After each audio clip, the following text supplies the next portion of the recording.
Hello everyone, and welcome back to the King Crimson Iceberg. This is the third part of this series. If you haven't watched the first two parts, there is a playlist on my channel. I really enjoyed making this series, and I hope you guys enjoyed watching it. If you did, please consider liking and subscribing. But without further ado, let's bring this home. Barry Godber. We actually mentioned him in the very first entry on this iceberg, but Barry Godber is the guy who painted the original album art for In the Court of the Crimson King. He was a friend and colleague of Peter Sinfield's and was a very early fan of the band. When King Crimson was finishing up their debut album, Sinfield went to Godber and played him some of the tapes. Godber would then paint a self-portrait of himself to use as album art, one that we all know very well. After showing it to the band members, they agreed that it was uncanny how perfect the art was for the music they were making. Of course, this art would then be used for the album sleeve, and the rest is history. This album cover is one of the most iconic in all of history, and its unique, striking look contributed a lot to the fame of the band. Even people who've never heard of a single King Crimson song can recognize this album cover, and the intrigue of the distorted, horrified man inspires a curiosity which causes many people to start listening to the band. I'm not going to call it underrated or anything because it isn't, but I think that people really overlook how influential this art is. Unfortunately, Barry Godber died at the young age of 24 in 1970, just as the album with his art adorning the cover was starting to blow up in popularity. It's a shame that he never got to see how famous his self-portrait ended up being. Had he lived on, I think it's likely that he would have done the album art for the rest of the 70s albums, and I would love to see what he would have painted for those. Starless and Bible Black Sabbath. Starless and Bible Black Sabbath is an album by the Japanese group Acid Mother's Temple and the Cosmic Inferno, released in 2006. The band itself is just one iteration of the group, colloquially referred to as Acid Mother's Temple. From what I've read, the group usually changes the latter part of their name as they change iterations and members. I describe them as a stoner rock band, a genre which takes inspiration from the heavy metal, psychedelic rock, and progressive rock genre, which is why this album is named the way it is, obviously referring Black Sabbath and the King Crimson album Starless and Bible Black. The album cover is also a reference to the cover of Black Sabbath's debut album. The music itself also sounds like a blend of the two bands. The album features two songs, the first being Starless and Bible Black Sabbath, which is a whopping 34 minutes long. The only other song on the album is Woman from a Hell, which is 6 minutes long. Once again, Starless and Bible Black Sabbath is appropriately named, since it sounds like the two bands it's referencing. The 34 minutes mostly consist of a droning, repeating, slow bass line and drum track, which sounds similar to the first part of Black Sabbath's song, Black Sabbath. It's a bit more complex than that though. The guitar is doing some crazy improv, sounding like what Fripp does on Requiem. Certainly lives up to its name. Echoing vocals can be heard, but are not a focus of the song, and I think there's a synthesizer playing like laser noises. The song randomly ends with acoustic guitar though. Woman from a Hell is much faster paced, and a much more traditional rock song, although it keeps the echoing vocals, laser noises, and chaotic guitar. Definitely prefer it out of the two. Although I am glad this entry's on the iceberg, it started me down the Acid Mother's Temple rabbit hole. I found that they actually had another album referencing King Crimson called 41st Century Splendid Man Returns, obviously referring to 21st Century Schizoid Man. Daisuke Ino Beginning. This was an entry suggested by a commenter named JMashup6804. Beginning by Daisuke Ino is a song composed for the movie Mobile Suit Gundam 3 Encounters in Space. The reason why it's on this iceberg is because it takes clear inspiration from the King Crimson song Lizard, specifically the first part of the suite Prince Rupert Awakes. The piano part is nearly identical, and the rest of the instrumental has a similar vibe and is structured the same. The vocals also seem to have a similar effect as the ones used on John Anderson in Lizard. Like, if I didn't know that this was a song made for a movie, I would think that it was somebody covering Lizard in Japanese. That's how similar it is. It's certainly similar enough for legal action, especially with how particular Fripp is about that kind of stuff. But Fripp absolutely hates Lizard, so maybe he'll let this slide even if he knew about it. Sailor Moon S. You think we're done with anime on this iceberg? Think again.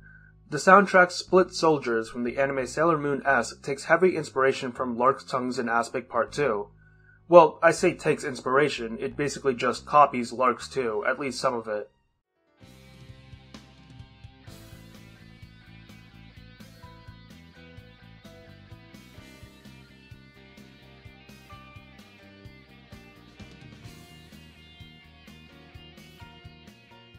Like the previous entry, if I didn't know this was an anime soundtrack, I would think that it was just a cover of Lark's Part 2. Except it's even more similar in this case. Just goes to show you how much of a cultural impact King Crimson had on Japan. Fripp meets Hendrix. This is a story told by Fripp on one of his talking tours. Fripp met Jimi Hendrix at one of King Crimson's early shows in 1969. After the performance, Hendrix approached Robert Fripp and told him, "Shake my left hand, man, it's closer to my heart." Later, Fripp found out that while Crimson was performing at that show, Jimi was in the audience totally enjoying it, saying, "This is the best group in the world." Extremely high praise, especially since King Crimson were just in their infancy at this point in time. Groon and Tony Levin chains. For a good while, I was stumped as to what this meant. I spent hours delving through Google searches, reading through articles and forum posts. I thought Tony Levin chains was referring to a setup he used to create some effects, but that doesn't seem significant enough for its own entry, and that also has nothing to do with Groon. So I asked the King Crimson subreddit if they knew what this meant, and almost immediately I got a response from the user Homosexual Putin. He said that this was referring to comment chains under King Crimson videos commenting the aforementioned phrases. For example, the top comment underneath the video for Sleepless is a comment chain filled with people replying Tony Levin to each other. While there's no singular example of a big chain for Groon, you can still find smaller chains of people repeating Groon under various videos of Groon. So yeah, that's it, just a joke. If the entry name just had the word comment before chain, it would have saved me a bunch of time. Manhattan. Manhattan is the name used to refer to one of the 5 boroughs of New York City. No, I'm just kidding. Manhattan is a song King Crimson would play in live shows in 1981. The song is a beta version of the song Neurotica, which would get a studio release on the album Beat in 1982. The song is similar, keeping the iconic city noises at the beginning. However, the song doesn't have any vocals, which were added for Neurotica. OK Fripp Bruford. This is an OKBR-style subreddit for ironic memes about King Crimson. It's pretty small with only around 200 members and is not active at all. Memes like this are covered by the King Crimson Circle Jerk subreddit anyway, so that's why this never took off.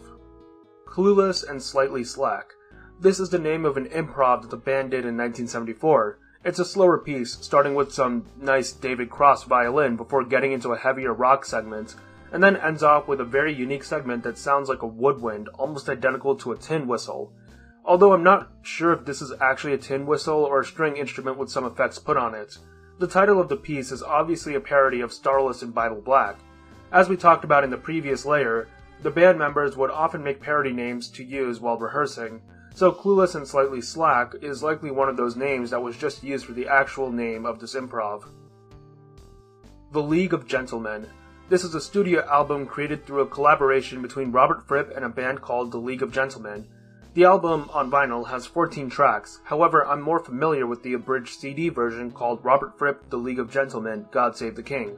This is a compilation CD consisting of tracks both from the League of Gentlemen album, as well as Fripp's previous solo album, God Save the Queen / Under Heavy Manners. I actually didn't know that this was a separate thing from the League of Gentlemen album until today. But when I talk about the songs, I'll be talking about some of the ones on this CD, since I have much more familiarity with them. But most of the songs on this CD are from the album, so it shouldn't matter too much. The songs definitely have a unique, funky, and whimsical sound to them. The compositions are complex, often featuring interweaving parts, with no individual part being identifiable as the lead. This is likely the style that heavily influenced Fripp when making the Discipline album for King Crimson, which would release just months after the League of Gentlemen. In fact, this album and Discipline are heavily tied together, as the second side of the album had a message saying the next step is Discipline. The message was referring to the band Fripp planned on creating called Discipline, but as we know, Discipline ended up becoming a new iteration of King Crimson, and would also be the name of King Crimson's next studio album. And you can also hear musical motifs in this album that are a part of Discipline. For example, songs like Eye Needles have parts that sound similar to Frame by Frame's guitar parts, and the song Trap sounds very similar to something the 80s King Crimson would put out. The song God Save the King, which is on the CD but not on the vinyl, has an even stronger connection to Discipline. The entire first half of the song sounds like a beta version of Frame by Frame, and the second half of the song is like Fripp's work in ambient music. The League of Gentlemen, while not King Crimson, was vital in shaping the sound of King Crimson in the years to come. and if it weren't for Fripp's collaboration with them, the 80s iteration of King Crimson, beloved by listeners, would be much different. I'd highly recommend giving this a listen. If you're a fan of King Crimson, you would appreciate it, and many of the songs are different enough from King Crimson to be a breath of fresh air. Also, that album art is simply awesome. Lake Laugh Cat Food. At around 50 seconds into Cat Food, you can hear someone laugh. This, of course, was vocalist Greg Lake. According to the book In the Court of King Crimson by Sid Smith, the reason for Lake laughing while recording was because apparently Robert Fripp just randomly pulled his pants down and mooned Lake in the middle of the recording. Now, not only is the story hilarious on its own, but it becomes funnier since we usually know Fripp as a stoic, no-nonsense person, especially when it comes to music. Like, the dude who other band members despised for how serious he was just randomly mooning a bandmate in the middle of recording. Although Fripp was younger here, and maybe he was feeling silly while already playing a silly song. Although, maybe if he were more serious he wouldn't have messed up his guitar part later in the recording. I guess he learned his lesson. No fun allowed from now on. Court Painting. This is referring to the James McCarthy painting titled In the Court of the Crimson King. McCarthy describes himself as a surrealist landscape artist, and he often uses progressive rock music as an inspiration for his works, which of course is relevant to this painting. This painting attempts to visualize the music of the song The Court of the Crimson King, invoking its apocalyptic and larger-than-life tone. The painting also depicts the characters and actions described in the lyrics of the song. If you look closely, you can see the Black Queen chanting the funeral march, the purple piper playing his tune while the choir sings, the patterned juggler raising his hand, the gardener planting an evergreen while trampling on a flower, the prism ship, the cracked brass bells ringing to summon the fire witch, and the yellow jester pulling the strings. Seriously, it's got everything. The painting is absolutely beautiful and really does capture the feel of the song perfectly. I believe copies are also for sale if anyone is interested. Tony's Cadenza. Tony's Cadenza is a short live piece played in 2018. It's very short, only around a minute long, and it's basically just Tony Levin doing a solo piece on his bass.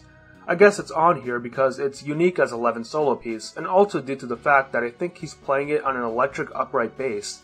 It's a more unique instrument in a rock context compared to the usual Fender bass, and the sound you get on Tony's Cadenza does reflect that. Two more versions of Tony's Cadenza, Tony Cadenza deals it slithery-licious to the max, and Tony Cadenza deals it piping hot, can be heard on the 2021 Music Is Our Friend live album. Wake Power Similarities. Another entry about how two different albums are structured similarly. You guys know the drill by this point. In the Wake of Poseidon and The Power to Believe start with the songs Peace a Beginning and The Power to Believe 1 a cappella. Both are cappella songs, meaning that they just have vocals with no instrumental. They're also very gentle, peaceful, and short. This piece is abruptly interrupted by the next songs in the album, Pictures of a City and Level 5. They're both high-energy songs that last around 7 to 8 minutes. The energy is then lowered with the songs Cadence and Cascade and Eyes Wide Open, both of which last around 4 minutes. Next up are In the Wake of Poseidon and Electric. While they both up the energy, they aren't as energetic as the second song. They're also both 8 minutes long. However, after this, the direct parallels end. That is, they no longer go in order. There are still other similarities. For example, both albums have a silly song, with Cat Food and Happy With What You Have to Be Happy With. And the fact that they both have parts of a suite starting, interjecting, and ending the album, with the Peace Suite and the Power to Believe Suite, makes them unique amongst the King Crimson discography. So yeah, while the connection isn't as strong as something like Court and Red, it is still there, and it's likely that Power took some inspiration from Wake. Islands is about love. I may have mentioned this in the entry about the album, but all the lyrical songs in Islands are about love. Formentera Lady is about falling in love with someone. The letters are about how love hurts, with the song being about the betrayal one feels when finding out their husband has cheated. Ladies of the Road is about sexual love, the song being about one-off sexual encounters the singer has with different women. And finally, the titular Islands is about the inherent love that connects all of us with each other. Later down in the Iceberg, there is an entry which expands further on this concept. Still. This is the first and only solo album of King Crimson member Peter Sinfield, released in 1973. The album has 9 songs: The Song of the Sea Goat, Under the Sky, Will It Be You, Whole Food Boogie, Still, Envelopes of Yesterday, The Piper, A House of Hopes and Dreams, and The Night People. The album also features other King Crimson members, such as Mel Collins, Greg Lake, Keith Tippett, John Wetton, Boz Burrell, and Ian Wallace. As expected of Sinfield, the lyrics of the album are quite poetic, sung with a soft voice. The instrumentals also have that light-hearted, airy, and peaceful tone, prominently featuring woodwinds and non-electronic strings. However, some songs like Whole Food Boogie, A House of Hopes and Dreams, and The Night People are a bit on the jazzier and energetic side. You can really see the similarities between the work on this album and songs on Islands and Lizard. If you want to listen to Still, the full thing is available on YouTube. The Rich Tapestry of Life. This is the title of an improv the band performed in 1972.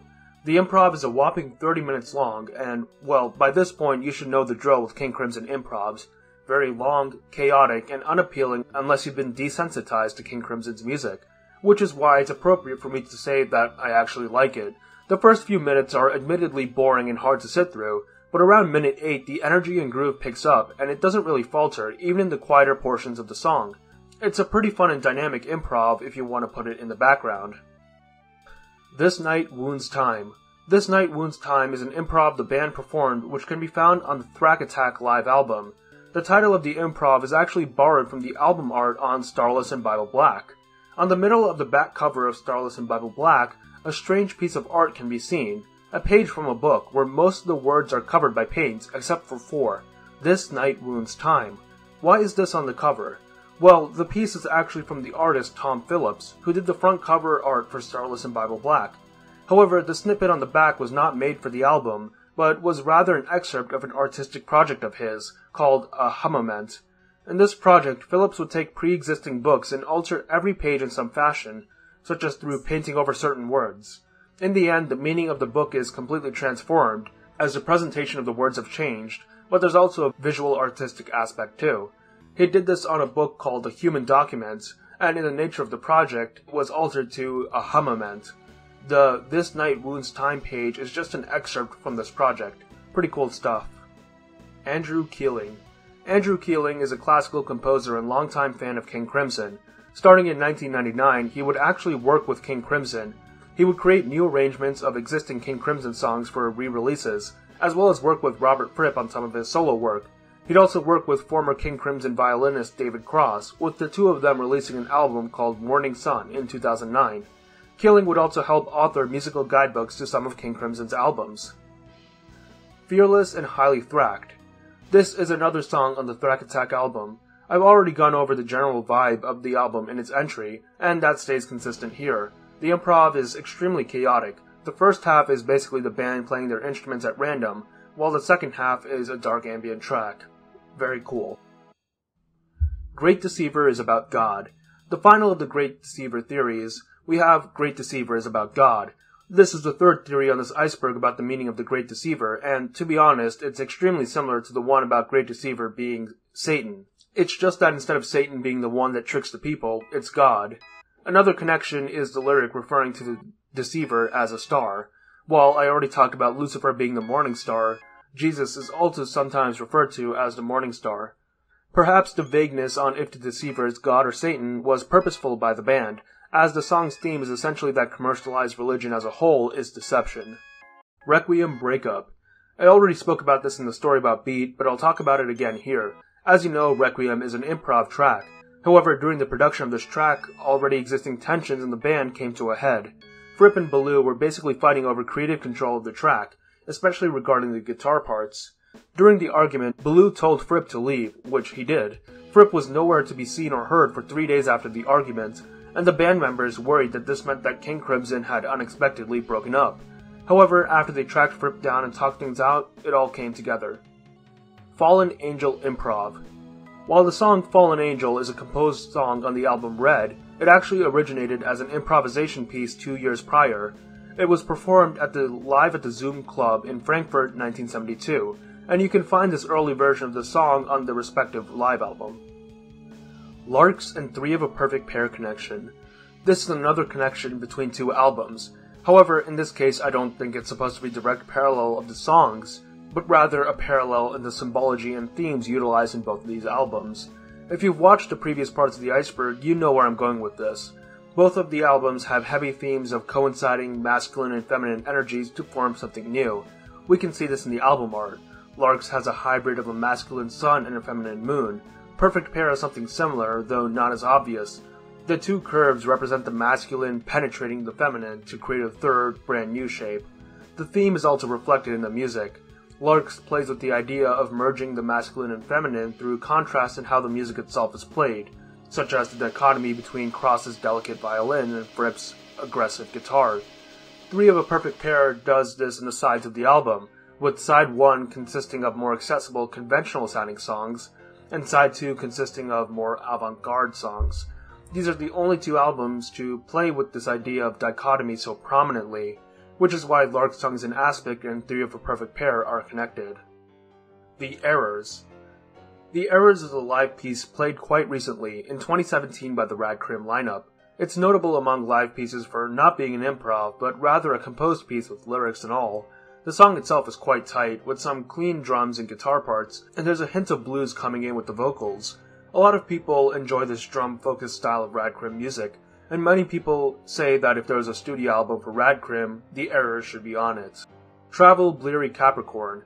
This is a live improv from all the way back in 1969. It's a lot quieter and less out there than the improvs we're used to, since of course this was King Crimson before they truly hit their stride. However, the improv is unique for having a salsa style, which is something King Crimson normally isn't associated with. Also, the guitar intro of the piece is exactly the same as the Spanish guitar intro of the Beatles song, The Continuing Story of Bungalow Bill. I guess Fripp really liked the White Album and used it as an inspiration. A Peacemaking Stint unrolls. This is an improv the band played back in 1971. However, it remained unreleased until the 2010s, I'm pretty sure. The song was initially intended to be polished and then added to the Islands album as a studio track, but that fell through. However, when you actually listen to the track, one thing becomes clear. This is just Lark's Tongues in Aspic. The first half of the song is almost exactly the same as the music played around the 5-minute mark in Lark's Tongues in Aspic Part 1. In that sense, I guess you could call A Peacemaking Stint unrolls Lark's Tongues in Aspic Part 0. The Sunchild. The song Moonchild ends with a lyric saying, "Waiting for a smile from a sunchild." I guess this entry wants to theorize what the Sunchild is, or if it was supposed to be a song or something. But if we take our original theory that the Moonchild is just moonlight, the Sunchild is just sunlight.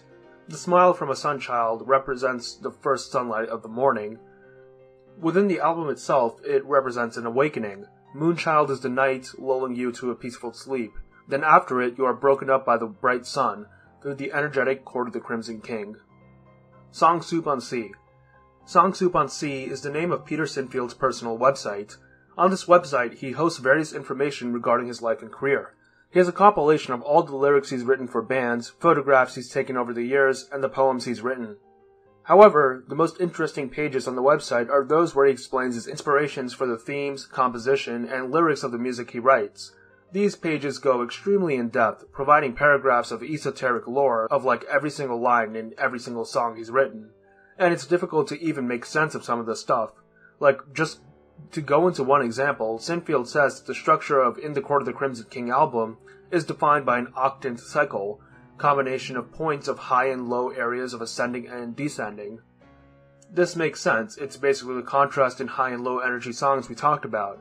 Sinfield talks about how the beginning of Schizoid Man is low ascending. It's low energy but leads into a point of high energy.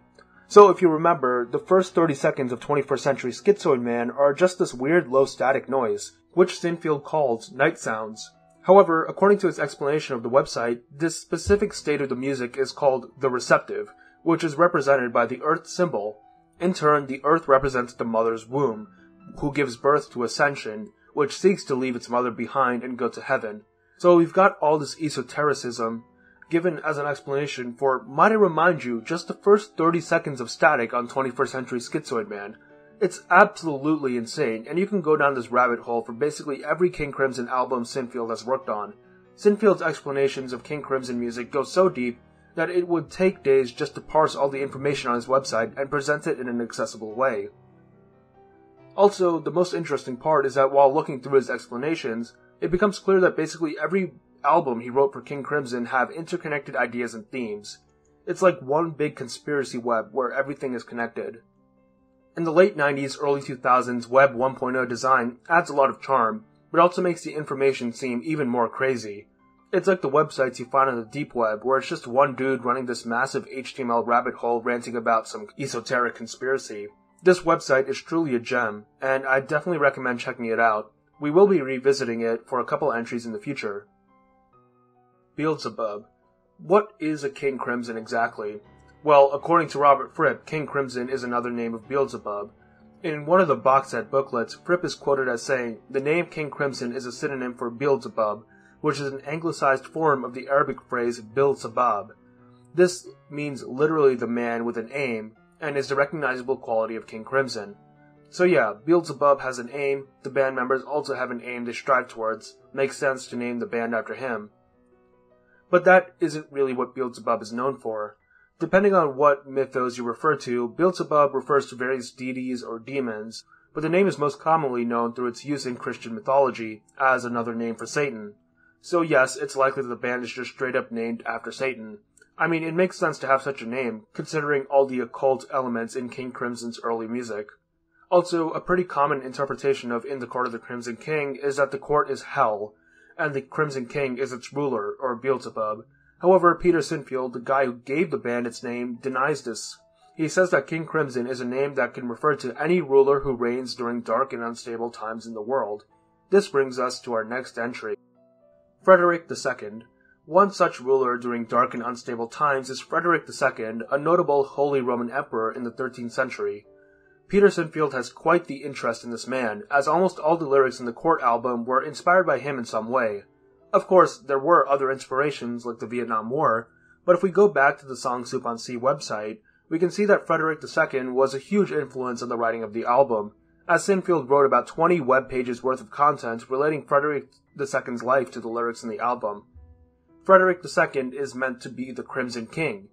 Basically, the events described in the Court of Crimson King all reference events of his life and the political climate of change in 13th century Europe. If you want more details, Song Soup on Sea is the place to go. Cosmic Fuck. This is the name of a King Crimson documentary directed by Toby Amies.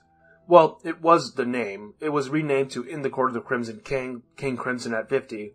Personally, I don't like the new title since it's a lot more generic and boring, and it's also kind of misleading. I'll get into that later though.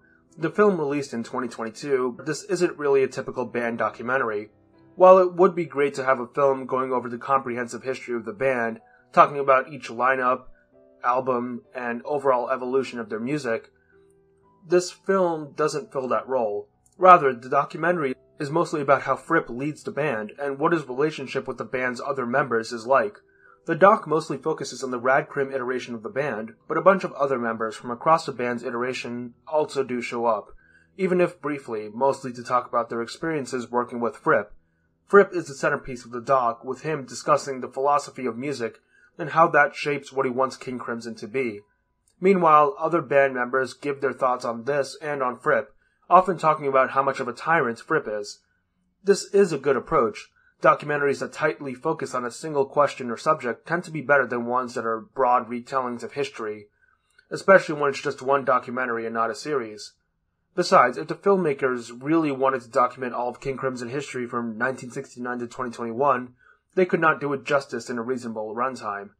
I'm glad the film decided to tackle a narrow and unique subject, one that could only be fully explored by gaining new insights from band members, rather than just having the band members and narration retell the history we can already find on Wikipedia. However, I do think that's why the title is misleading. It invokes the first album of the band, which is not the focus of the documentary, and it implies that it covers the history of the 50 years of the band. Many people went into the film thinking it would be this, including band members. Adrian Belew thought it would be a documentary on the band's history, so he agreed to participate. However, after actually watching it and realizing that it was mostly about Radcrim, he was disappointed, especially since he's still kind of salty about not being included in that iteration. Also, according to him, they cut down what he said in interviews to only specific lines that made him look overly negative. After watching, he said he shouldn't have been in the movie. So, that's wonderful. The title is also incredibly generic. We already have to differentiate between the album and the song when saying In the Court of the Crimson King. We don't have to add a movie to that list. I think the original title is much better. It shows that it's not a typical band history documentary, and rather something more raw and personal, and the spelling also invokes the modern era of King Crimson. But I get why they changed the name. Fripp is the Crimson King, and the band is his court. And the title is more recognizable for a general audience. But yeah, if you're a King Crimson fan, this is a good watch, and you'll still get something out of it even if you aren't a fan. Sid Smith book. On the other hand, if you do want literature documenting the full history of the band and an analysis of their music, you have Sid Smith's wonderful book, In the Court of King Crimson. While initially published in 2001, an updated version was released for the band's 50-year anniversary in 2019, titled In the Court of King Crimson, an Observation Over 50 Years. What an original title. Makes me even more mad that the documentary changed its title. The book is very exhaustive, over 600 pages long. It obviously covers the genealogy of the band, starting from before the band's formation, and covering all the different members and lineup changes across its history, all the way up to Radcrim. It includes interviews with basically every King Crimson member available, and also documents the lives of members after they left King Crimson. A large chunk of the book is dedicated to an analysis of each of the songs in King Crimson's studio album discography, and there's also another large chunk talking about notable aspects of the live albums. The book is highly respected and considered as the definitive King Crimson history, and it's also structured and written in a way to actually be a fun read, at least for the history part. I've already mentioned this book when talking about information for previous entries, and I will for future entries too. I think if you're enough of a King Crimson fan to make it this far down into the iceberg, you'll definitely be interested in reading this book. Fragged Dusty Wall Carpet. This is an improv played at a live show in Central Park on June 25th, 1973. That's exactly 51 years ago to the day as I'm writing this. That's a cool coincidence. This is considered one of the better improvs of early King Crimson, with it starting with Fripp and Cross playing long, drawn-out notes on their guitar and violin respectively, while Bruford makes some cool noises on some sort of sheet percussion. After a couple of minutes, Wetton starts playing a repetitive, catchy bass line, while we get some of that clean, classic Bruford drumming, which brings the whole improv together. The energy keeps getting higher and higher, and the improv only gets better and better. By the end, it doesn't even feel like an improv anymore. That's how good it is. Fascist. There's a couple things this can be referring to. First is this bootleg CD called Fascist, which has a hilarious cover. The bootleg contains recordings of shows played in Italy in 1973, and consists of 3 CDs. The first CD is subtitled The Third Reich for some reason, so make of that what you will. The other thing this entry could be referring to is a quote by Gordon Haskell, saying, "The King Crimson weapon is musical fascism, made by fascists, designed by fascists to dehumanize, strip mankind of his dignity and soul." Yeah, we already know Haskell absolutely hated his time in King Crimson, and felt that his perspectives and feelings were being suppressed by the others, especially Fripp. The immense pressure to achieve the band and Fripp's vision would obviously lead him to call the band fascist. Minerva's Gaze. This is the second studio album of King Crimson, releasing in 1970, riding the success of their debut album. Well, maybe it could have been in another timeline. In our timeline, Minerva's Gaze is a fan-made album by the YouTuber Rael NYC, who mostly makes documentaries about prog rock albums. However, his earlier videos had him creating these imagined, unreleased albums for bands, with Minerva's Gaze being one for King Crimson. The album was made by mixing various songs together, and also using some live versions of existing songs. Of course, King Crimson songs were used in the mix, especially from Wake of Poseidon. However, songs from the album McDonald and Giles were also used. This makes sense. This album was created by 2 former members of King Crimson in 1970, and is very similar in style to King Crimson of the era, especially the lighter, more peaceful music. The mix also uses music from the album Septober Energy, an album released by the band Centipede. While no actual King Crimson members played on it, Robert Fripp and Keith Tippett did produce and direct it, so there's a connection there. Through these mixes, Minerva's Gaze shows what King Crimson could be like if Ian MacDonald and Michael Giles stayed with King Crimson and had more influence on their musical style. In the comments of the video, Rael NYC breaks down the songs from the album. First is Ibiza Lady, where a chorus from MacDonald and Giles is combined with Formentera Lady and a song from Septober Energy. Next is a song called Funky Centipede, which is a snippet of a song from Septober Energy. Third is Children of Today, a song from MacDonald and Giles. Next is a King Crimson live piece called Mantra. After that is I Sleep with the Wind, which mixes a bunch of different versions and covers of I Talk to the Wind from different groups. Next is Cadence and Cascade, which mixes the McDonald and Giles piece Flight of the Ibis with a demo version of Cadence from Crimson. This makes sense, since Flight of the Ibis is essentially just an early version of Cadence and Cascade, just with different lyrics. After that is Poseidon's Epitaph, which is just an instrumental version of Epitaph with the lyrics of The Wake of Poseidon. This seems to be a joke song, pointing fun at how people say In the Wake of Poseidon is just a knockoff Epitaph. Although for some reason, in the middle of the song, the instrumental cuts out to just the vocals of Epitaph, and then it abruptly cuts back to the song. I'm sure this is an editing error or something. The final song is Minerva's Gaze, which mixes the song Dance from Keith Tippett's album Blueprint with The Devil's Triangle. This fan-made project is pretty cool, and if you like the late 60s, early 70s style of Crimson, you should definitely give this a listen. Dr. Diamond Different Versions. There are two distinct arrangements of Dr. Diamond, one from 1973 and one from 1974. Between the two, they change up notes, vocals, and the tempo of the song. The band couldn't really decide on a good arrangement, which is why it never made it to a studio album, even though it was most likely supposed to. It's pretty weird that the band felt this way, since basically all the fans loved the song, regardless of the version. Construction Eclipse.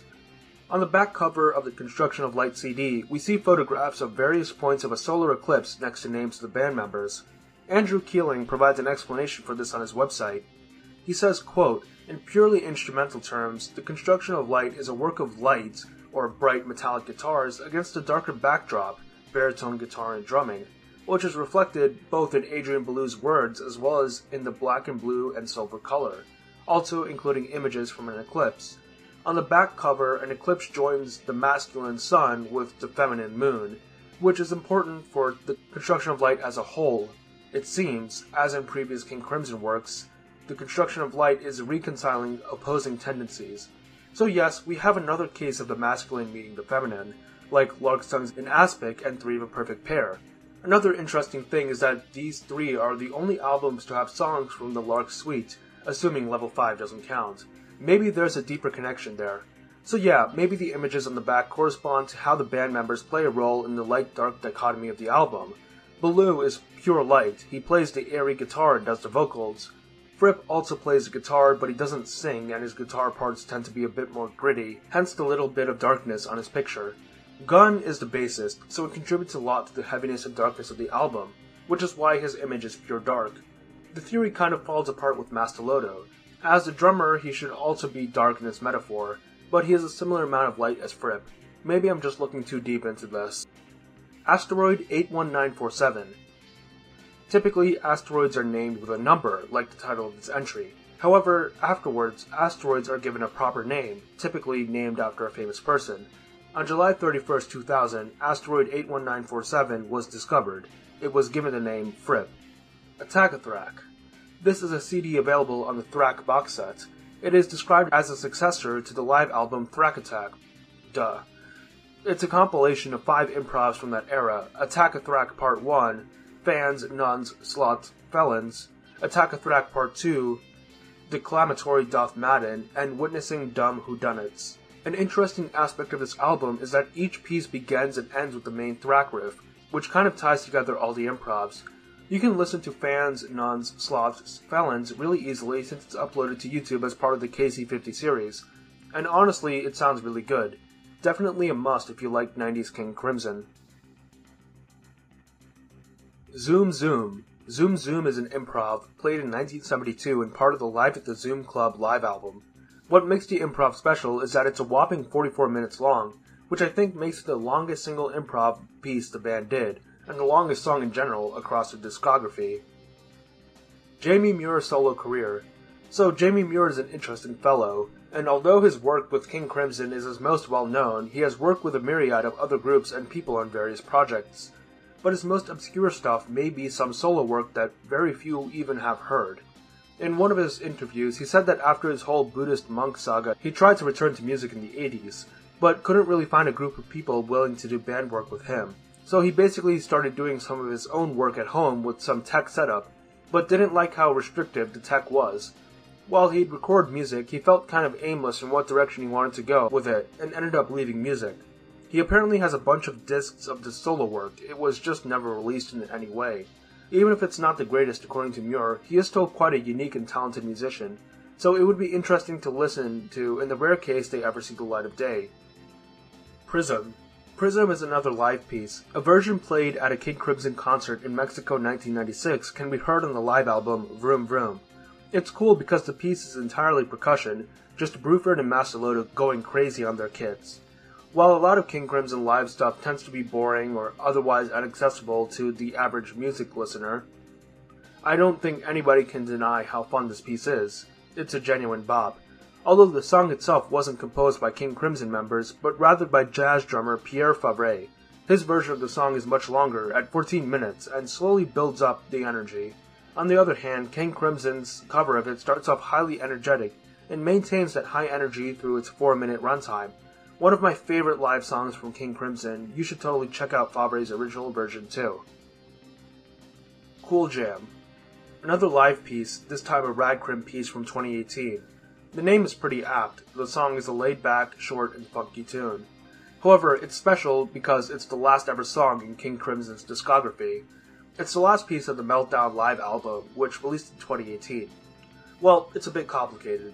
The Iceberg image I'm using was posted in June 2021, and King Crimson released a new live album, Music Is Our Friend, in November 2021. However, that album was only covers or different versions of older songs, with the only new quote-unquote song being the introductory soundscape. So for all intents and purposes, Cool Jam is the last proper original song by King Crimson, and I do think it's kind of cool that it harkens back to the jazzy roots of the band. The actual final song of the Music Is Our Friend album is Islands, which I think is a wonderful, emotional, and sensitive song to end the King Crimson saga. Nashville Rehearsals. The Nashville Rehearsals is a compilation album released as part of the King Crimson Collectors Club. The album was released in 2000 but consisted of rehearsals of the band at the SIR studio in Nashville in 1997. These rehearsals were meant to lay the foundations of the next studio album, but nothing was coming together. This is why the band decided to split and start the projects, which did introduce new ideas that made their way into studio albums. So yeah, if you want to listen to the band having an artist block, the Nashville Rehearsals are apparently what you need. Wetton Food Fight.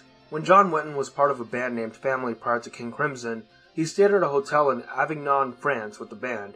The members of Family would frequently partake in food fights, much to the annoyance of the management of wherever they were at. Well, later, King Crimson would also stay in that very same hotel. Wetton told the other band members about the food fight he had with Family prior, and King Crimson decided to do a cover. So yeah, we had Fripp, Bruford, Wetton, and the rest of the band and crew just tossing all sorts of food at each other, while management could do nothing but look on. Pretty funny, and the reason Wetton told the story was to dispel the notion that King Crimson was a studious gentleman's band, and that they would also participate in a typical rock band debauchery. Happy Family 1969. In the July 6, 1969 King Crimson show at the Marquee in London, the band plays an improv right after their performance of Travel-Weary Capricorn. During this improv, MacDonald, on the saxophone, plays a melody similar to that of Happy Families. As you know, Happy Family was released on the studio album Lizard a year later, and MacDonald didn't even work on that album. I mean, I haven't heard the improv for myself though. I'm going off an All About Jazz article about the 1969 box set, since that's seemingly the only online mention about some version of Happy Family being played in 1969. It's entirely possible Fripp or Sinfield liked that random line MacDonald played, and wrote it into a song a year later. Seizure. This is a live piece played by Project 4. It was recycled from a shorter piece on the Nashville Rehearsals. This is basically everything I like about late 90s King Crimson, like Heaven and Earth. You have this dark, electronic pulsing bass that drives the whole thing, with sharp percussion and drawn-out synths, alongside any further improvisation that's put on top. It's a really cool sound, and I'm glad I found another project piece that's right down my alley. Operation King Crimson. In November 2020, police in Kingman, Arizona executed what they called Operation King Crimson, which was meant to crack down on a drug trafficking ring in the area. The operation led to the seizure of 120 pounds of meth, as well as the arrest of over 20 people. As for why this drug bust was titled Operation King Crimson, we don't know. The simplest answer is that the town's name is Kingman, so they named the operation something related. Maybe somebody on the police force was a fan of the band, or of the Stephen King villain The Crimson King, which, by the way, was inspired by the band. However, the most logical answer for me is that it was named after the JoJo's Bizarre Adventure character. The plot of JoJo Part 5, the part where King Crimson is a main villain, revolves around the protagonist fighting to stop a drug trafficking ring. The anime adaptation of Part 5 released in 2019 and was a huge success, meaning that it was possible these cops in 2020 knew about it and named their operation after the anime. The Vroom Sessions. The Vroom Sessions is a compilation album released in 1999, and it consists of instrumentals the double trio lineup played in the studio in 1994. These songs were among the very first pieces of material that the 90s King Crimson played after their formation, which does make it interesting enough to mention here. Rehearsals and Blows. This is another compilation album consisting of the band working on material for an album. This time, the music was recorded in 1983, during the lead-up to Three of a Perfect Pair. While the material on this compilation album didn't make it to Perfect Pair, there were ideas and even entire songs which did find their way to various side releases or reissues over the years.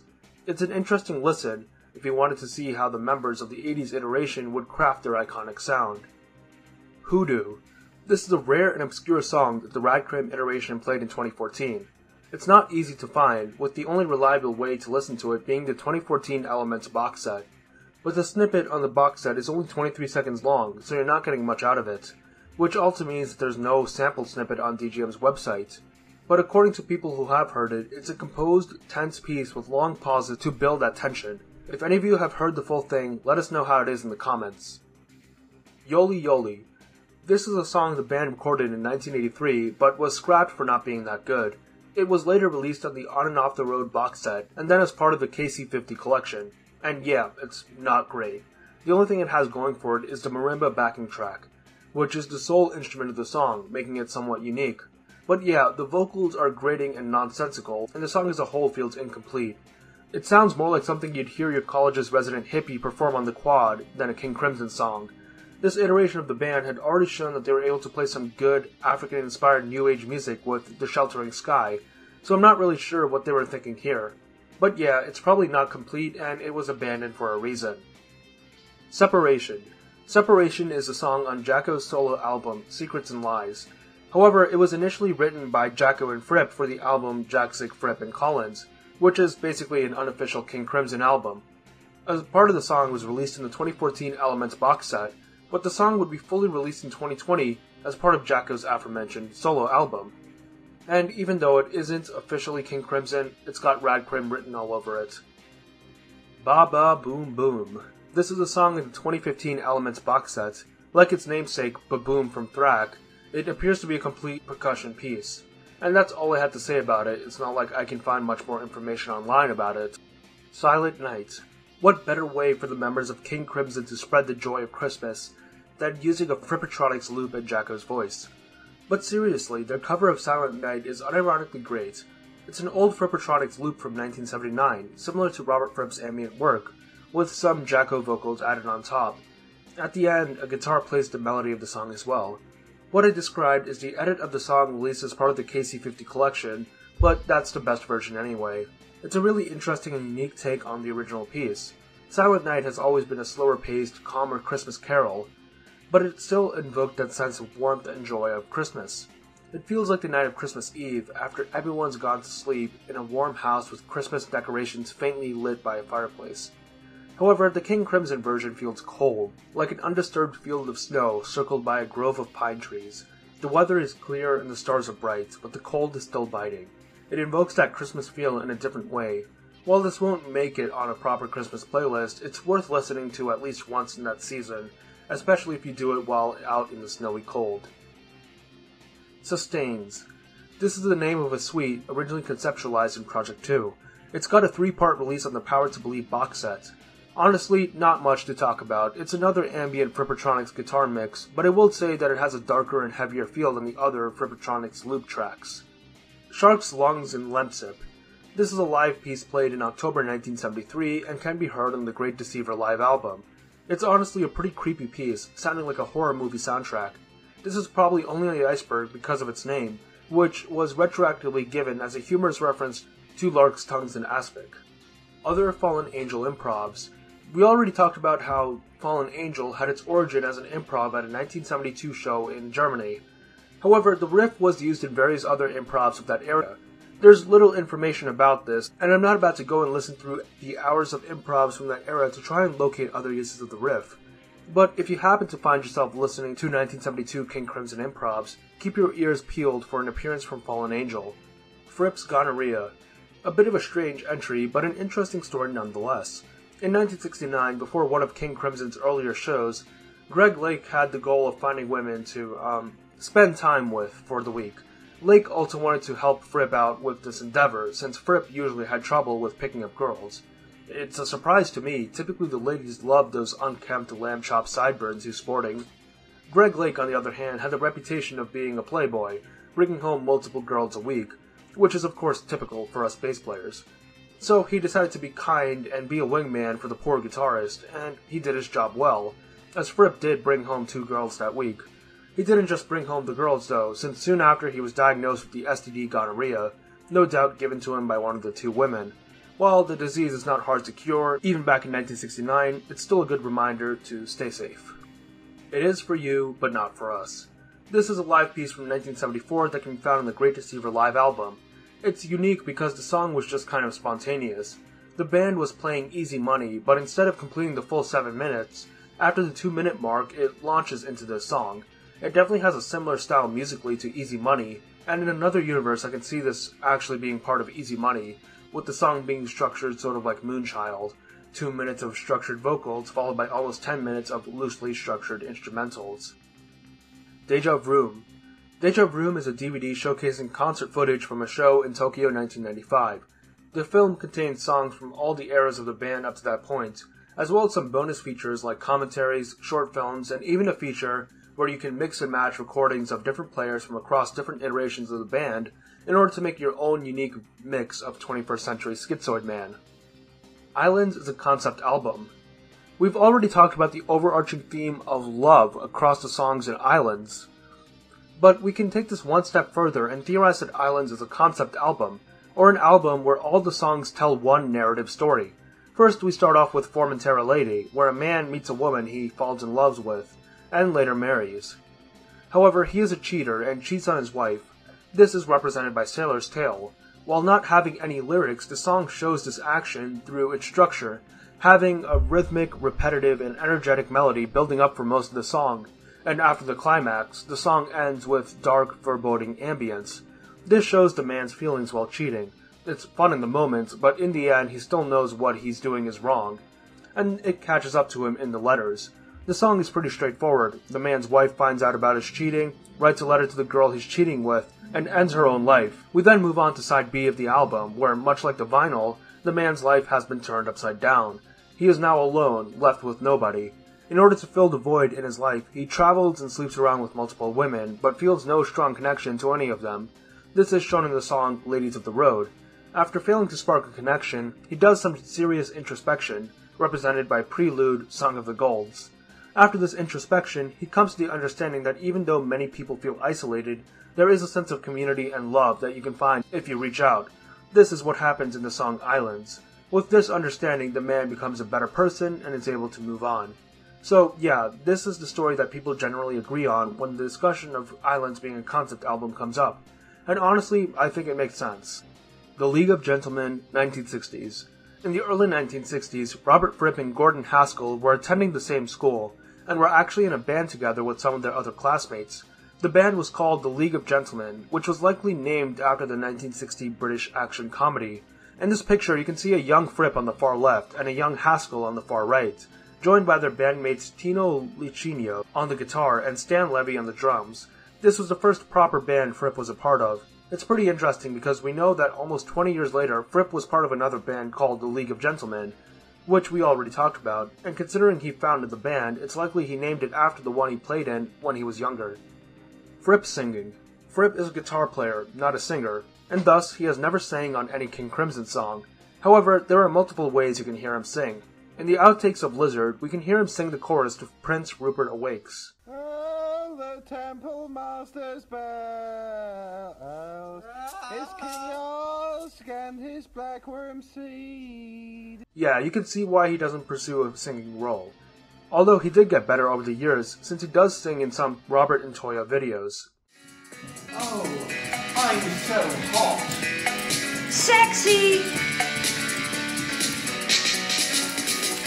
I'm too sexy for my shirt, too sexy for my tie, so sexy I'm in pain. However, I believe Robert has contributed vocals to one King Crimson song, like actual lyrics, not some random shout or grunt that got caught in the recording. The song is Einstein's Relatives from the Happy With What You Have to Be Happy With EP. Now, calling this a proper song is a stretch. It's more like a joke mix of various different audios. But in this song, Fripp is the one who says the lines, "Nobody loves me, bugger me," with some effects put over it. He also has another line in the song, but that's just regular speaking from an outtake with nothing special added. In the Court of the BB King. This isn't an actual individual song, but rather a specific live performance of In the Court of the Crimson King from Detroit in 1971. Rather than sounding like its usual grand orchestral epic, this song is instead played in a more energetic blues style. Apparently this was because the audience at the show kept requesting the band play courts, which got annoying after a while. So the band went backstage and schemed, deciding to play the song but changed the style so it wasn't the court the audience wanted. Ian Wallace said that the performance could be called In the Court of the BB King, in reference to the blues musician. Ladies of the Road Fire Bucket. While recording Ladies of the Road, Boz Burrell sung the lyrics of the song into a fire bucket while hungover. That's why the vocals of that track have that muffled effect. Lights Please. These are two songs that can be found on the Heavy Construction live album, recorded in Prague in 2000. It's part 1 and part 2, but part 2 is the only one I need to talk about since it includes part 1 for some reason. So King Crimson was playing Vroom at a live venue, but a member of the audience took a photo with flash photography, which of course, if you know Fripp's strict no photography rule, was a big no-no. Fripp immediately went up to the mic and said "Lights please" twice, asking for the lights to be turned on. He then says, "Will the gentleman pass me his camera?" and repeats the request multiple times. Since the photographer refused to part with his camera, Fripp left the stage, followed by the rest of the band. Of course, the audience grew upset with this sequence of events, and in the recording you can hear multiple audience members yelling, "Get that camera," and "Get that guy out and get his camera." A few minutes later, the camera was taken from the man, and the film was removed and given to Fripp. Satisfied by this, Fripp and the band returned to the stage to play. While these are the events as they happened, it isn't exactly shown in the Lights Please song, since that song uses the audio from this incident and mixes it with other music and announcements. However, full footage of the incident is available on the Heaven and Earth box set, and I guess I should mention this is technically another example of a song with Fripp on vocals, though it's not really singing. Jamie Muir Fake Blood. While performing live with King Crimson, Jamie Muir would often hold capsules filled with fake blood in his mouth. During the performance, he would bite the capsule to fill his mouth with the fake blood, which he would let dribble out of his mouth, and even on some occasions spit at the audience. This was just one of his strange, unexplainable antics that he would often pull while playing. Bruford playing saxophone. Apparently during 1973 and 1974, Bill Bruford would secretly practice the saxophone alone in his room, and not tell anybody else. John Wetton would supposedly know about it since he would always stay in the room next to Bruford's, and he could hear him practicing through the walls. However, the rest of the band did eventually find out. This was likely just a side project that he did for fun, since he never ended up playing the saxophone on any of his professional music. Industrial Zone C. In the bonus tracks of 3 of a Perfect Pair, there are 2 tracks called Industrial Zone A and Industrial Zone B. They're these eccentric, energetic, and experimental instrumental tracks. Say that 5 times quickly. Later, for the 40th anniversary re-release of 3 of a Perfect Pair, a 3rd track in the suite, Industrial Zone C, was included. It's much longer than the other 2 tracks, at 15 minutes long. However, the style is similar, lots of tight drumming with dark, non-structured instrumentals on top. However, the intensity of the music is allowed to rise and drop due to the longer runtime, as opposed to the shorter Industrial Zones, which are intense all the way through. Another mix of Industrial Zone C can be listened to on YouTube as part of the KC50 collection. The Wasteland. The Wasteland is a depressing 1922 poem by T.S. Eliot. Excerpts from the poem are used as the lyrics for the song The Deception of the Thrush. Schoenberg Softened His Hat. This is a live Radcrim piece from the 2016 Live in Vienna CDs. The song is unique because it's literally just 12 minutes of mostly ambient, atmospheric, drawn-out synths, occasionally interjected with bass, flute, and chimes. I know I've described a lot of King Crimson music as ambient or dark ambient, but this is the most ambient piece from the ones we've covered so far. It's very calming and peaceful in my opinion, but I can see it making some people anxious. Three of a Perfect Pair is a concept album. Like Islands, Three of a Perfect Pair may have an overarching narrative. Let's try and figure out what it is. The album opens up with its titular track, which most agree is about a couple in a toxic relationship, each with their own issues and constantly arguing. The next song is Model Man, which is about a man realizing he's not perfect, but will still try to be the best he can for his lover. This is likely the same man from the relationship in the previous song. Next up is Sleepless, which is likely a song about sleep paralysis, but could also be about the anxiety that comes with overwhelming emotion. The man lacks mental peace due to his condition and situation, and potentially regret over his past actions. Basically, it's him not being able to sleep at night. However, he eventually is able to rest, and that is represented by the next song, Nuages. The alternate title, That Which Passes, Passes Like Clouds, basically represents the peace he gets while at sleep. The song certainly sounds that way, being a peaceful, dreamlike instrumental. However, sleep doesn't last forever, and eventually the man has to wake up and deal with the distressing daily reality of his relationship, represented by Industry. This is another instrumental, but instead of being serene, Industry is disconcerting and anxiety-inducing, with a grating undertone. It's the irritation you feel when stuck in an unfavorable daily life. And this attitude continues in the next song, Dig Me. The lyrics perfectly match the situation and feelings of our protagonist. The song's lyrics talk about the protagonist being stuck in a toxic environment, surrounded by scrap and being pelted by acid rain. The chorus then is about the singer wanting to leave this toxic environment. Of course, in the song, the lyrics are from the perspective of a car rusting in a junkyard, but within the overarching narrative of the album that we're creating, it could also metaphorically refer to the man wanting to escape his toxic home and relationship. Next is the song No Warning, which is an instrumental, but let's say it's about the man confronting his wife without any warning. And finally, the album ends with Lark's Tongues in Aspect Part 3. If you remember my analysis of the previous two Lark songs, you would know that Lark's Part 3 is also about an argument and ultimate reconciliation between the masculine and the feminine. In this story, this song is the husband and wife discussing and maybe even arguing about the state of the relationship. However, they do eventually start to see eye to eye and begin working on fixing their relationship. The song ends with a fade out, which I criticized before, but here the lack of a conclusive ending could mean that the couple didn't reach a resolution yet, that they still need to continue working on reconciliation. So yeah, that's the potential narrative being told by this album. While I do think it's a bit weaker than Islands being a concept album, there are still some really neat connections that are made, so it's entirely possible that there's an overarching story to the album. Manicured Noise. This is a bootleg CD of a 1995 performance of the band. Biker Babes of Rio Grande is fearless and highly thracked. We already talked about Fearless and Highly Thracked in the entry about Thrack Attack.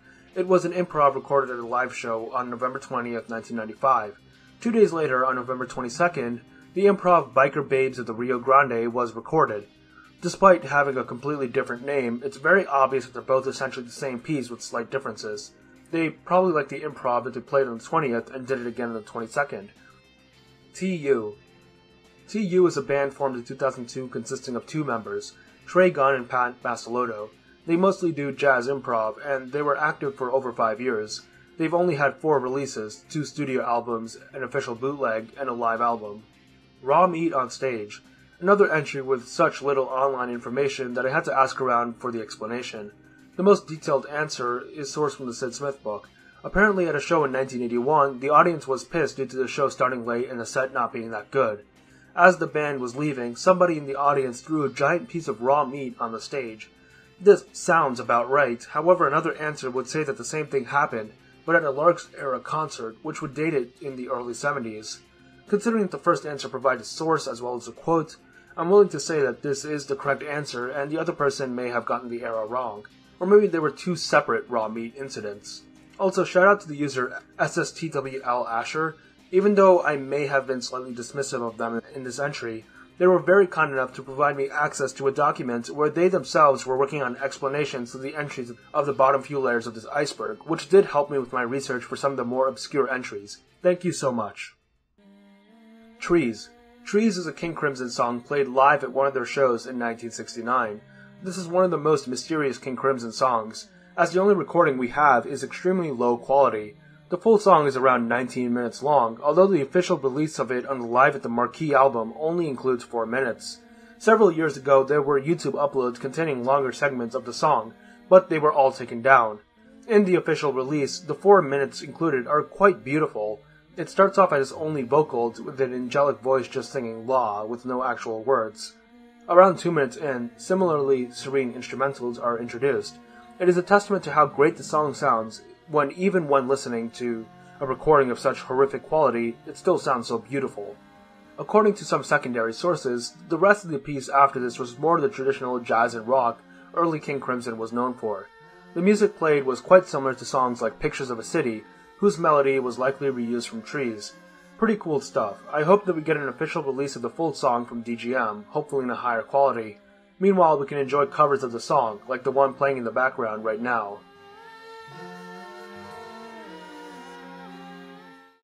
Daytona, USA. On the 2015 Thrack box set, footage titled Tony's Road Movies was included. This was footage that Tony Levin recorded while the band was on tour in the 90s. There's a total of 7 of these road movies, and lucky for us, the longest one, titled The Race, is available on the DGM YouTube channel for free. The footage shows band members playing the racing game Daytona, USA at an arcade in Japan. Baloo appears to be having an absolute blast, while Mastalotto looks like he wants to rage quit, and Bruford appears to just be calmly enjoying the experience. Gunn and Levin, however, look like they're absolutely locked in and taking the race seriously. It's a shame Fripp wasn't here playing with them, though. Footage of him being a gamer would be priceless. Darren Locke. Darren Locke is a bit of a controversial figure in the King Crimson community, having over a decade of back-and-forth quarreling between him and members of King Crimson and DGM. Essentially, he's a long-time prog listener and musician. He'd have a professional relationship with some King Crimson members, working with Mastalotto on an album called Money for Old Rope, and would also talk with Ian Wallace about potentially working on the 21st Century Schizoid Band website. More importantly though, back in the 2000s he ran a King Crimson fan forum called Projection, created in 2003. The site is long gone now, but using the Wayback Machine you can take a look at the entry page. Immediately we are met with a disclaimer, saying if you are of a weak disposition, unable to recognize sarcasm, or are easily offended, please turn back now. Also, if you are a member of King Crimson or have ever been associated with the group, you may want to refrain from entering, too, as some topics and opinions expressed are likely to cause offense. So that already sets the tone for the rest of this entry. As part of the forum, he used images of the King Crimson album covers, which DGM considered copyright infringement. There was a fight between the two parties, but ultimately DGM did give him permission to use them. Despite this, a Projection forum no longer exists. According to the Wayback Machine, the link started to lead to a dead page in 2020, and the sole archive snapshot in 2024 seems to show some scam Chinese adult website, so Projection is definitely long gone. The 2020 date does line up with some other significant events we'll talk about later though. But going back to the 2000s, in 2006 Ian Wallace was sadly diagnosed with cancer, which he would eventually succumb to and pass away. Of course, being significant King Crimson news, Darren Locke would post a headline about it on Projection, but the headline he wrote, instead of relaying the information in a concise and respectful way, instead made an extremely disrespectful and tasteless joke about the cancer. Of course, this led to massive backlash from the community, which led to Darren Locke profusely apologizing. However, this also led to basically everyone in King Crimson and DGM painting a target on his back. To his credit, Darren Locke did say he talked privately with Ian Wallace's widowed wife, and made things up with her, and they're supposedly on good terms now. However, his clashes with DGM would continue. Darren Locke would make a YouTube channel where he would review progressive rock music. However, he'd make some questionable choices, such as reviewing and promoting an unauthorized bootleg album, and also remastering some songs from the Live at the Orpheum album and uploading them to his channel. Of course, this led to copyright strikes on his channel around 2015. However, in 2019, his other King Crimson reviews also got hit with a bunch of copyright strikes. These reviews were of official music that he purchased, and he didn't actually play any of the music, so there was no reason for a legitimate copyright strike. A bunch of other music reviewers who had similar style of content to him would not be struck. This led many to believe that DGM unfairly struck his channel due to their previous feuds. Of course, this would swing the favor of the public into Darren Locke's camp, as it was universally understood that it was disgusting for a company to essentially have a petty grudge against this one guy. Locke tried to appeal the copyright strikes to YouTube, but any YouTuber knows it's a long and arduous process that often leads to nothing, so Locke made the decision to delete his channel and instead switch over to uploading on his new channel. He avoids talking about King Crimson on his new channel, only having a single video where he talks about the situation, referring to King Crimson not by name but instead as that band. Since then, he's continued making prog-related videos. Looking at online discussion about him, it continues to be divisive, with many calling him annoying and horrible at making critiques, while others say he's funny and makes good videos, and that he's responsible for getting them into a bunch of prog music. But in the end, DGM came out looking bad, although this was before they changed their views on streaming King Crimson music online, so maybe they've chilled out since then. Sasha King Crimson. In the comments of various King Crimson videos, you can find comments by accounts titled Sasha King Crimson, who do nothing but comment their username, usually followed by a string of strange symbols. Other times they comment 4 emojis. You'll see them pop up every once in a while, even under non-King Crimson music videos, and you can't help but wonder who exactly they are. There appears to be 3 different Sasha King Crimson accounts. Sasha King Crimson 187 and Sasha King Crimson 5462 have playlists on the channel, full of prog rock videos under which they comment, and usually when one of them comments, the others do too. Even more interesting is the time gap between comments. They don't all comment at the same time. There are gaps of years between Sasha comments in the same video. Some people have said that they're just bots, but I doubt this, since on occasion you can see that they comment different stuff that's actually related to the video, instead of just the copy-paste comment. So, all 3 of them are likely real people. I think that this could be a case of a serial YouTube commenter, but just limited to a specific genre of video. If any of you are familiar with YouTubers like Justin Y, who are known for commenting on a bunch of videos, it's like that, but for just prog or experimental music videos. Out of the 3 of them, Sasha King Crimson 187 is the oldest channel, being created in 2014. It's likely that this is a dude actually named Sasha, who's a fan of prog and just made these comments under these videos. It's not the first time that real people have made strange, repetitive comments under videos. It's just a style. People began to notice, and Sasha King Crimson would become a sort of meme within the prog community. Due to this, a couple copycat accounts would pop up and copy the commenting style, making comments across different prog music videos just to get in on the meme. At least that's the most likely explanation I can come up with. It's just a quirky little mystery. Radical Action 4. Radical Action is a suite of songs that the Radcrim iteration of the band played. Officially, there are only 2 songs in the suite, Radical Action and Radical Action 2.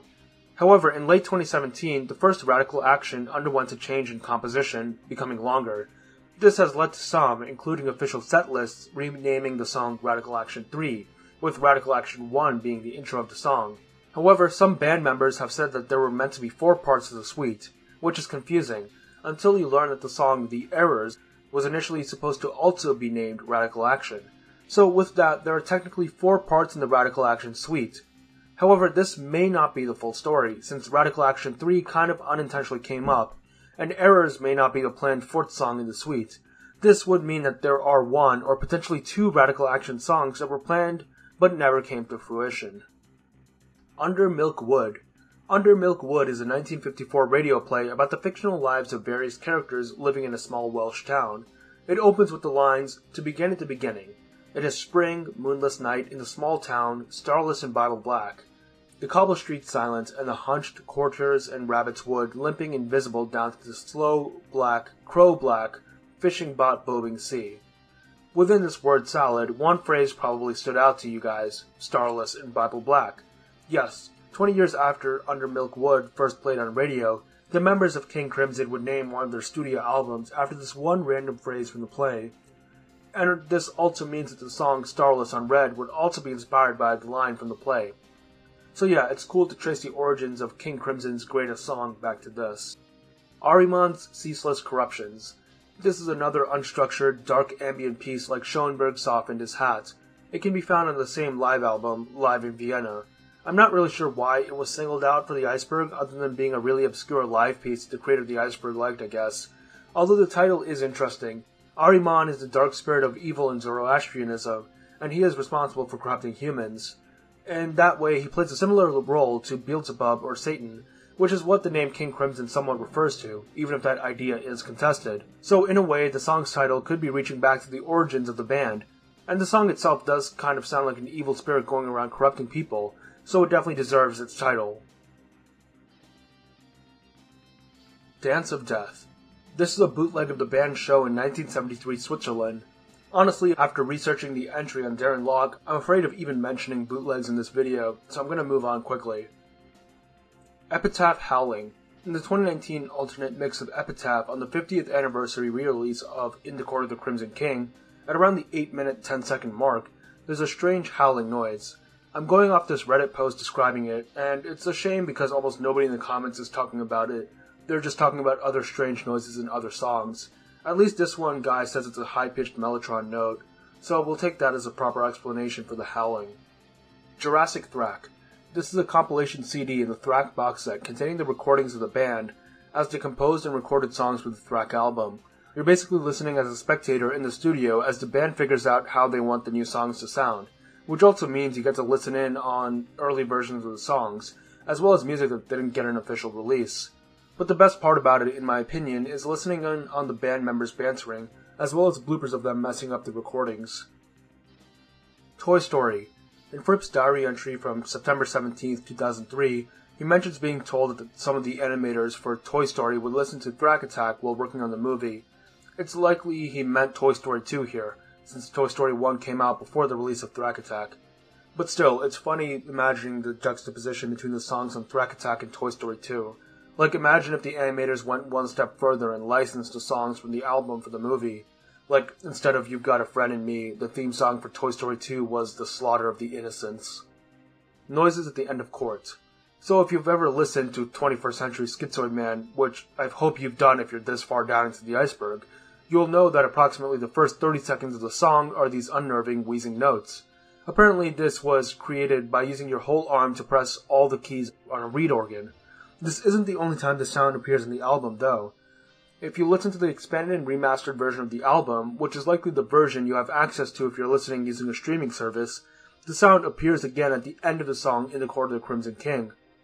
But this wasn't always there. It was added specifically for when the album was to be added to streaming services. You see, the original version of the track was 9 minutes 25 seconds long. However, in this new version, after the song itself ends, there are 15 seconds of silence, which are then followed by these strange organ noises. While I do think that ending the album with this unsettling ambience is an improvement to the already unnerving album, these noises weren't added for artistic reasons. With this additional time added to the song, the length of the song was extended to just above 10 minutes. On iTunes, songs over 10 minutes are marked as album-only purchases. This means that you can't buy the song individually for 99 cents, but rather you need to buy the whole album instead to gain access to that song, which will cost you around $10. So by extending the track to 10 minutes, they can force listeners to pay for the full album in order to listen to one of their most popular songs. However, in the end, I don't think this mattered that much. King Crimson were late to selling their songs on digital platforms, so they only caught the very tail end of people actually just buying songs digitally. As they added their collection to be available online, most people were switching over to the subscription-based streaming model, and nobody would be doing stuff like buying individual songs or albums on iTunes, which is why iTunes itself went bust soon after. But yeah, adding that 40 seconds of noise at the end of court was literally just a musical equivalent of stretching a YouTube video out to 10 minutes in order to get more ad revenue. Fragged Dusty Wall Carpet is composed. So, in the entry for Fragged Dusty Wall Carpet, you know how I said that by the end it didn't even sound like an improv. Well, I might have been onto something, considering this entry. You see, the supposed improvisation was played on June 25th, 1973. However, on March 19th, 1973, the band would play a composed piece called Guts on My Side, which has a very similar melody to Fragged Dusty Wall Carpet. So did the band just take Guts on My Side, tweak it a little, and call it an improv later? Well, no, because Guts on My Side wasn't composed before Fragged Dusty Wall Carpet, but after. You see, while the digital release titles say that this recording was from March 19th, 1973, this is actually wrong. The recording was from the March 19th, 1974 show in Udine, Italy. And according to the page about the show on DGM, Guts on My Side was composed sometime between December 1973 and March 1974, so after Fragged Dusty Wall Carpet was performed. So yeah, I think this entry was made with the incorrect 1973 date in mind, but in reality it's likely Guts on My Side was composed with the melody made from Fragged Dusty Wall Carpet in mind. So with that mystery debunked, I just wanted to end this entry off with go and listen to Guts on My Side. It's really catchy, and it's also the closest King Crimson ever got to making a traditional sounding rock song. Gallows Glass. In the coda section of Lark's Tongues and Aspic Part 1, faint voices can be heard. The voices starting at 12 minutes 30 seconds are just band members Bruford, Wetton, and Muir reading out random sentences, which were then overlaid to make gibberish. This YouTuber called Singing Sheep YTPs isolated the vocals, so here are the band members saying the lines.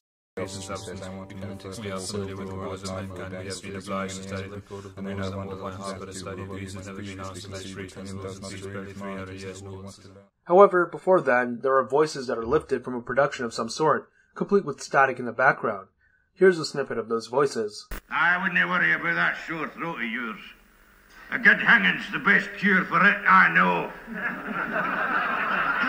Second job, it is the sentence of this court that you be taken from this place to the Tolbooth of Edinburgh, and there by the hands of the common executioner, be hanged by the neck upon a gibbet until you are dead. Now, these lines were recorded by Bill Bruford, who went home, turned on the radio, and recorded a play airing at the time. Now, if you ask for the source of this audio on the internet, multiple sources say it comes from the play Gallows Glass. However, there's just one issue here. Gallows Glass wasn't even written or performed until 1991, so unless Bill Bruford is a time traveler, this claim is impossible. But I can see how this claim could have been spread, since Gallows Glass does have a line that contains exactly the same words of the song. As the Sheriff of Lanarkshire shall appoint, and there by the hands of the common executioner you shall be hanged, by the neck upon a gibbet, until you are dead. By the hand of the common executioner, you shall be hanged by the neck upon a gibbet until you are dead. However, somebody in a Reddit thread discussing this mystery said that this could have been common legal lingo used in courts of the time period the play takes place in, so it's not exactly exclusive. Singing Sheep YTP has another video on his channel where he talks about this mystery, and he mentions a comment on the Lark's Tongues and Aspic YouTube video by a user named Gordon Hollerin2195, who instead claims that the audio comes from a BBC TV show called Weir of Hermiston, which was an adaptation of a book by the same name. Now, this makes more sense. Weir of Hermiston aired on BBC in February and March of 1973. This lines up perfectly with the timeline, as Lark's Tongues would release in late March 1973, meaning that they were probably adding the finishing touches to the album in February and early March, which would include adding these voices. Also, the dialogue provides more evidence. If you listen, the male voice says something about a culprit with a sore throat, and that the culprit shouldn't worry since his death by hanging would cure him of that anyway. In Chapter 3 of the Weir of Hermiston book, Lord Hermiston, a judge, sentences a man named Duncan Jopp to death by hanging. The book mentions that Duncan Jopp has a sore throat. That's a small detail, but it matches up perfectly. While the line starting with "by the hand of the common executioner" doesn't show up in the book, it's completely possible that the specific dialogue was changed in the adaptation from novel to TV. Unfortunately, it's difficult to actually verify and track down the part of the show this audio specifically comes from, since to my knowledge the only way to watch the show today is actually finding someone with a physical copy of the show, which you can imagine is pretty difficult. Also, even with all this evidence for Weir of Hermiston, there are a couple of inconsistencies that still bug me. First of all, why was Gallows Glass spread around as the source for the audio? Like, it's even mentioned on the Elephant Talk wiki, meaning that the Gallows Glass answer goes back decades potentially. And it likely comes from band members as a source. Singing Sheep YTP even mentions that the Sid Smith book even credits it. I guess the band members must have misremembered. After all, it's not like they planned the lines out, they just took a random recording of whatever was on air at the time.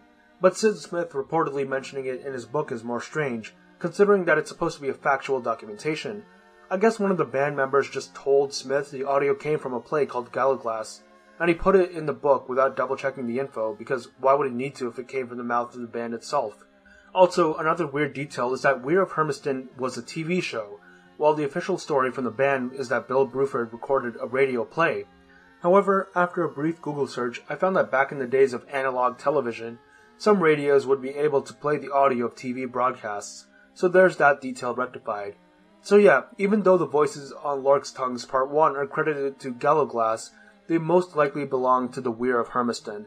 Massive thank you to Singing Sheep YTP. His videos helped a lot in researching this entry, and I kept seeing his account pop up everywhere on YouTube and Reddit when I was looking for more information about this entry. He really put a lot of work into trying to solve this mystery, and I hope that this mystery can be officially cleared up soon. Asteroid 72802. We already talked about how asteroids are named after famous people. Asteroid 72802 is named Wetton, of course after John Wetton. KTU. We already talked about the band TU, formed by King Crimson members Pat Mastelotto and Trey Gunn. In 2004, they collaborated with the Finnish band Cluster, consisting of accordionist Kimmo Pojonen and percussionist Samuli Kosminen. Sorry if I mispronounced that. This combination of Cluster and TU became a supergroup called KTU. They released 2 albums, 8-Armed Monkey in 2005 and Quiver in 2009. Both are, of course, part of the experimental or prog genre that we've been dealing with in this whole Iceberg. But the good thing is that music in this genre tends to be unique. Same thing here, the music is quite energetic, and the accordion adds a special flair that makes it stand out. Jamie Muir at Hyde Park. On July 5, 1969, King Crimson had their legendary performance opening for the Rolling Stones at Hyde Park in London, playing for a crowd of over 650,000. One of the people in the crowd watching the performance was none other than Jamie Muir, who later stated that while watching the performance, he was very impressed at how mature the band sounded. He said that King Crimson was a new band, but they didn't need to find their sound, they hit the ground running with their music. I wonder if Muir knew that in just 3 years the band he was watching would call him and ask him to join them. Live Room. This is another bootleg, this time being a CD of a live show the band played at London in 1995, containing mostly Thrack-era songs with a bit of 80s and 70s stuff sprinkled in. The reason why it's near the bottom is because of how rare it is to find it, or uploads of its material. Which is good, because it's an infringement of copyrighted material. Okay, that should be good enough for DGM. Let's move on. The Vicar. You know, out of everything in this Iceberg, I think that this entry is the most bizarre. The Vicar is this alter persona of David Singleton, created in 1999. He's pseudo-fictional, based on David Singleton and some of his actual experiences, but also embellished with some tales. The Vicar is a record producer, like his real-world counterpart, with his character credited with releasing actual music, a single in 2010 titled Count Your Blessings, and 2 albums in 2013 and 2014, titled Songbook 1 and Songbook 2. However, this character is also a detective of sorts. Let me explain. This entire character started when Singleton and Fripp were talking about the idea of a mystery story taking place in the music industry, which is when Singleton decided to write one himself. So, the Vicar was created, record producer by day, unintentional detective by night. However, the true identity of this character was kept anonymous, which was because Singleton disliked the whole cult of personality dominating the music industry. So he decided to make the protagonist anonymous. Singleton would write these comedic mystery stories with the Vicar, usually loosely based on some real-life event he went through. He'd start by writing diary entries for the Vicar, posting them on DGM's website, before moving on to proper novel-length stories told in a series of posts. The Vicar would be joined by his assistant, another character named Punk Sanderson, who would narrate the stories from his point of view, since the Vicar is anonymous and all. This first story, which started being written in 2003, was titled Chronicle the First, The Mysterious Case of Billy's G-String. The story was based on Fripp's falling out with EG Records in the early 90s, which is the event that caused DGM to be created in the first place. In fact, most of the stories of the Vicar talk about how he dislikes the evil big businesses of the record production industry, and how he tries to help out smaller exploited musicians. Of course, this is basically DGM's mission statement, which is what the Vicar is meant to promote. There would be a second chronicle as well, titled The Absurd Nonsense of the Orange Eyebrow. The Vicar persona would continue running strong, and in 2007, a YouTube channel for Punk Sanderson was created, where he would retell the story of the 2 chronicles in a vlog-style format. The 2 chronicles would also be compiled into print books in 2013, which is when Singleton revealed himself as the identity of the Vicar.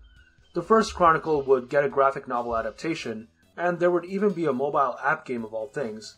And of course, there were the aforementioned music releases, social media campaigns that would give participants the chance to be a part of the Vicar's music, as well as charity fundraising and awareness campaigns. So yeah, that's the story of the Vicar. Pretty wild.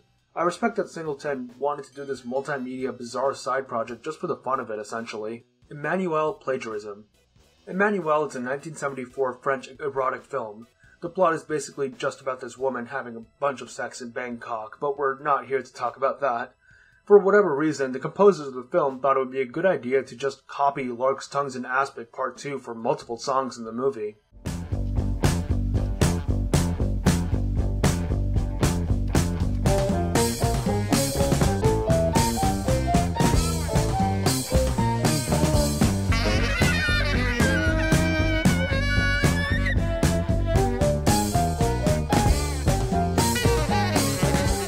Yeah, that similarity is undeniable. This isn't the first time on this iceberg that I've mentioned copycat soundtracks. I've talked about some anime that copied King Crimson songs, but the band never filed action against them, probably since they didn't know about them. How the hell were some middle-aged British dudes supposed to figure out some animated movies for teenagers in a country halfway across the world copied King Crimson for one of their soundtracks? However, this wasn't the case for Emmanuel. This movie became one of the highest-grossing French movies of all time, and was incredibly popular all over the world. So it was only a matter of time before the band found out the movie ripped their music off.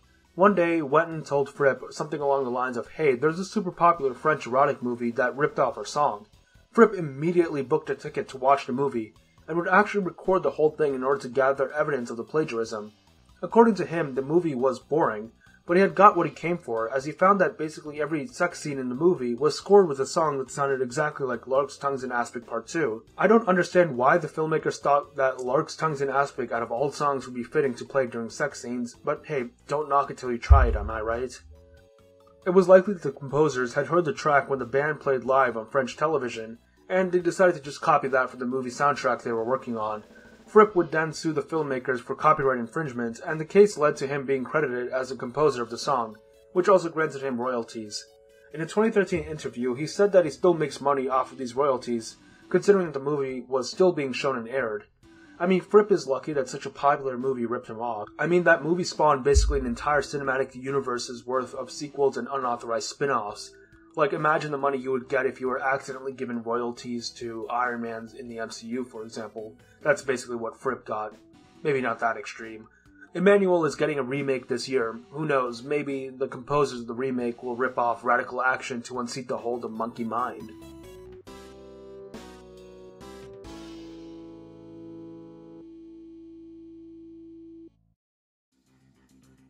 SNL. In Season 25, Episode 5 of Saturday Night Live, King Crimson and SNL have met. In Season 4, Episode 19, there's a song near the end, and although uncredited, if you look closely enough, you can catch a brief shot of Fripp in the shadows playing a Frippertronics loop. Rage Sleepless. Rage is an Australian TV show that plays music videos. It started airing in 1987 and still airs to this day. I put it on the iceberg because one of its intros uses Sleepless as the song, which is just so cool and surreal alongside the visuals. Sleepless is one of my favorite King Crimson songs, probably my favorite from their 80s tracks, so it's nice seeing it get recognition.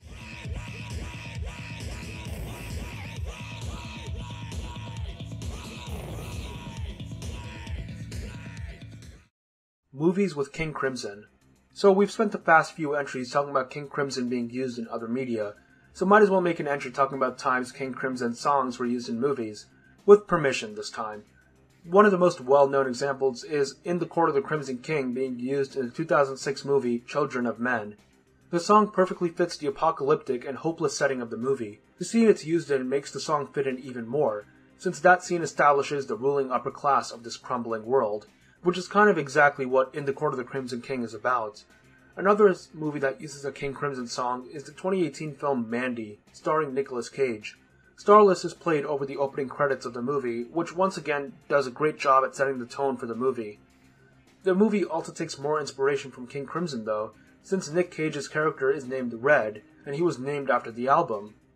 The 1998 movie Buffalo 66 features a scene where a character tap dances to Moonchild, which seems like an odd mix, but it absolutely works. The list goes on, you just have to look on Fripp's IMDb page to find movies that use King Crimson songs. However, the most interesting find on here is that two 70s Bruce Lee movies used Lark's Tongues in Aspic. The 1971 film titled The Big Boss uses Lark's Part 2, while the 1973 documentary about Bruce Lee titled Bruce Lee, the Man and the Legend uses Lark's Part 1. Apparently, The Big Boss had a redubbed version in 1982 that included the song, which is why it's credited with it despite coming out before the album. Hyde Park footage. Despite the insane popularity of King Crimson's 1969 Hyde Park show, there's very little recorded footage of the set. While there was a professional camera crew there, they were only there for the Rolling Stones and didn't film King Crimson's set, meaning that the only footage of King Crimson at Hyde Park for a good while was this one hilarious shot of Robert Fripp looking at Mick Jagger, like he's stalking him or something. Very ominous. However, decades later, Greg Lake would just find footage of the show in his basement. He's not really sure who took them and how they got there, but he had them sent over, and approximately 2 minutes of footage from the show was able to be recovered. The rest of the footage is in Fripp's possession, and it seems that other than those 2 minutes, the rest of the footage is unrecoverable due to damage from being stored in a damp basement. The footage would then be synced with the audio of Schizoid Man for the show, and it would be uploaded to YouTube for all to watch. While there are other people uploading longer videos of the show, after going through a bunch of them, the additional footage just seems to be from the crowd, not of the band itself, and the crowd footage could come from any time during the show, so it's likely these 2 minutes of footage on the official channel are all that exists of the band in the show, unless if there's some home video that hasn't been shared yet. It's a shame because this is the only footage of the original band's lineup that isn't lost media. There's also apparently some footage of the lineup taken from some German TV show, but the guy who's in possession of it only streamed it once on a King Crimson Discord server when there was only one other person watching, so that's not fully accessible yet. However, he did contact DGM and is willing to send the footage over, so hopefully that goes off without a hitch and we can finally see some more footage of the 1969 lineup. Lucy in the Sky with Diamonds.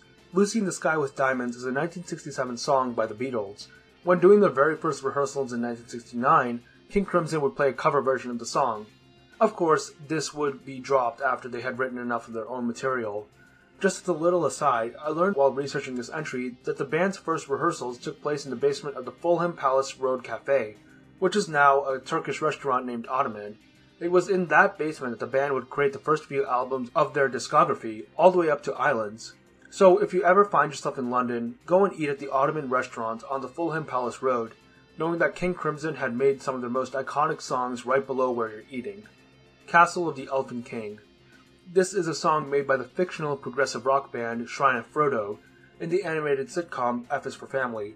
Shrine of Frodo is meant to be a parody of a bunch of different prog rock bands, but Castle of the Elfin King is specifically a parody of The Court of the Crimson King, both in its name and the music itself.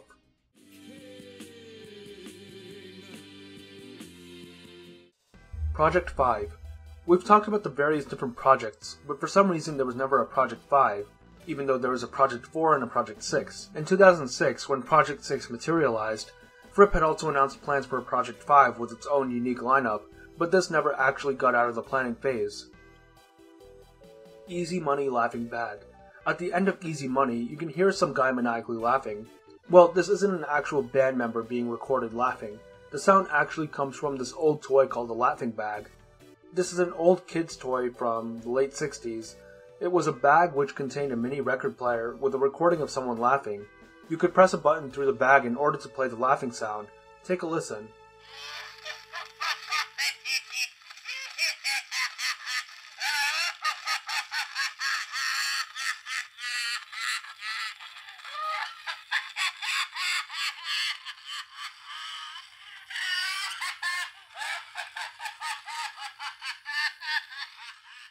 So yeah, kind of unsettling, and you have to admit that it does add a bit of fitting flair to the end of Easy Money. It's a man laughing at his own debauchery.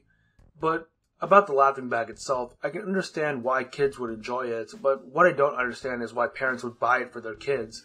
Sounds like they're just paying for their kids to annoy them with that laugh playing for hours on end. Elements 2018 used a fan cover.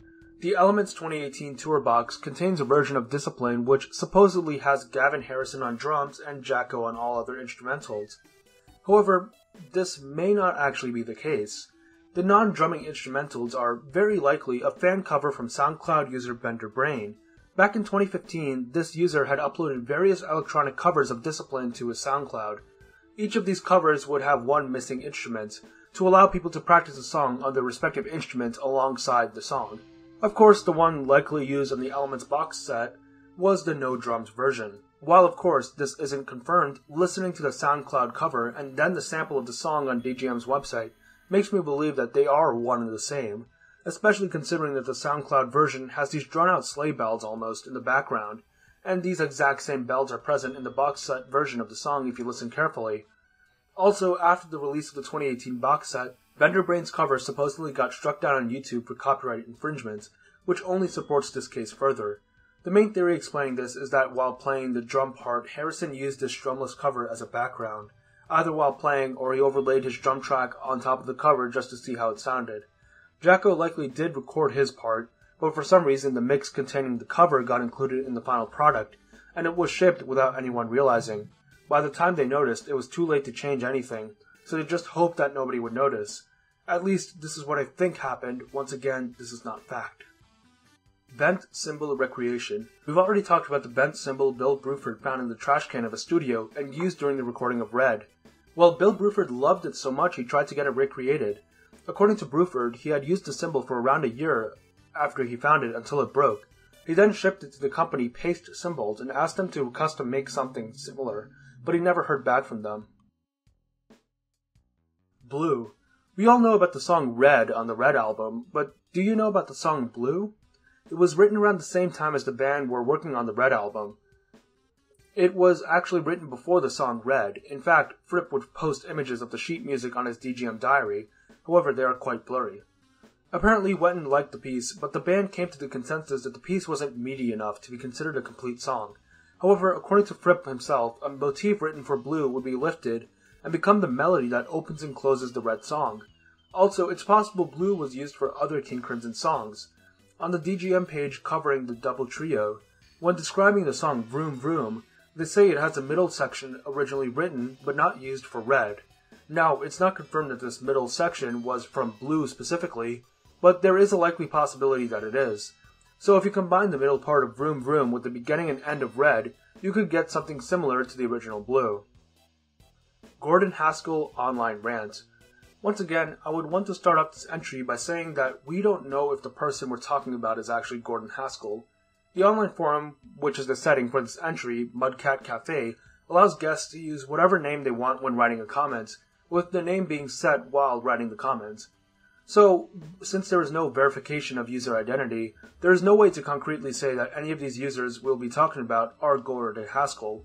In fact, as you'll see, even if one of the accounts really is Haskell, it's very likely that there are other impersonators using his name.